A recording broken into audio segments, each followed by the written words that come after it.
Jorden, you just threw your game with the black pieces against world champion Dingley Ren.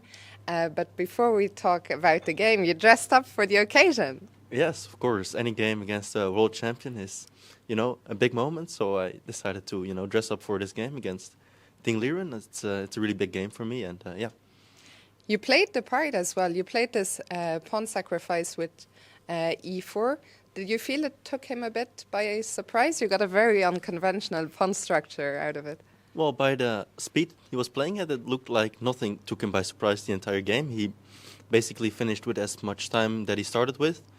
But I would say that clearly he doesn't look like he's his usual self in this game, but also in this tournament, and of course before as well. I could see that he was shaking quite a bit, and I mean, even though he was fast, I don't think it was like clearly part of a game plan or anything per se. I quickly checked this line in the morning because he actually had a game against Nepomniachtchi here in the World Championship match, but Jan didn't go e4 in that game.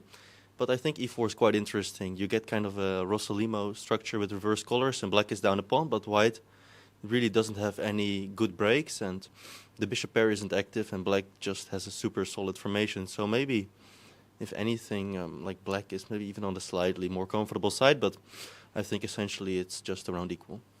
All in all, a game and a result I imagine you're very happy with. Yeah, definitely didn't expect it to go this way. Bit similar to last year's game when I also had black against him.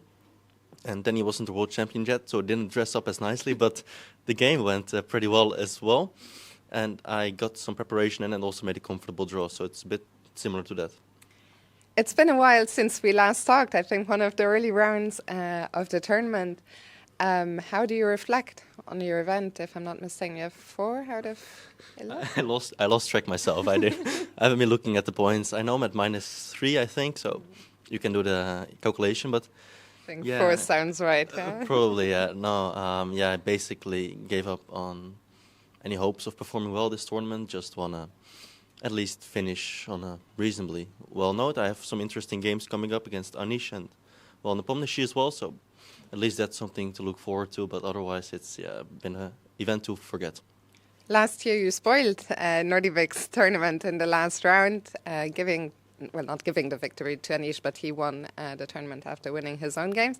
So is that something that's on your mind? Maybe your own tournament, there is no more goals, but you can still, spoil it for someone else? Yeah, well, Nordicek took a sweet revenge on me on tour day. But maybe, against Anish, it's always interesting. We always have big fights here in Wijk, so I'm kind of looking forward to that game. And yeah, it would be nice to maybe ruin some tournaments if I can, but I don't have, we'll just see what happens.